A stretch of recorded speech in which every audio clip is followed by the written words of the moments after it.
Okay, we're going to take a break from actual assembly to discuss an alignment issue with these parts. You now have the lower hull, you have the sill ring, you have the window ring, and you have the upper hull here. All of these parts have an alignment that must be understood before the rest of the model can be put together. The most important thing to note is that there is a line in the upper hull that travels from side to side. I call it east and west. And it lines up with this, this leg landing gear cut here in the hull that is the one next to the door. So as long as you know that this line needs to line up with the top of this cut that's next to this door, that's the thing that tips you that there's an alignment issue here, because the upper hull is put in place in registration by this block here, and this block fits into this notch. So the way that notch winds up in the correct spot is that it's a feature on the window ring. Take that off here. This is a casting. There's nothing to assemble here. It's already done. You clean it up, you mask it, you paint it. But that notch has to go in the right spot. The way that spot is found is through the sill ring. The sill ring is this piece that sits here. It was originally 4 pieces. It was assembled using the little dot codes, and it sits in this little chase that is a part of the ship's window sill, and it can rotate. It's not supposed to rotate, it just can.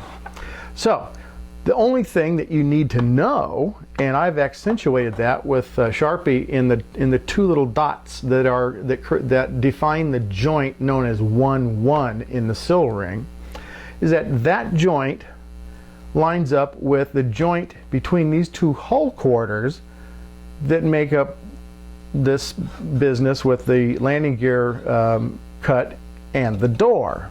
So you put the sill ring in place, you do not glue it, and you'll see why later. All you need to know is that because this thing rotates, and if I had been brilliant enough during the design of this, I would have put keys in the sill ring so that it can't rotate, and then it would automatically go into this position. But for now, we're stuck. So sill ring goes into place with joint 1-1 lining up with the joint here that has the door next to the cutout. And then the window ring goes on because it's got these little tabs that go into these little sockets. Here's the big socket here, here's the big tab. So I put that in place. This might take me a second. And never took me this long before. There we go. Okay, so that's now lined up. And we take the upper hull and put it in place using that big block in the notch. And lo and behold, I have to check, it's registered. So this isn't a huge problem with assembly. It's just that you can't tell by looking at the parts that this has to happen. So that's all this particular little section of video is about. The next section is going to deal with something that's a bit more complicated than that, and you'll understand why there's a sill ring at that point. So anyway, let's call this one quits and move on.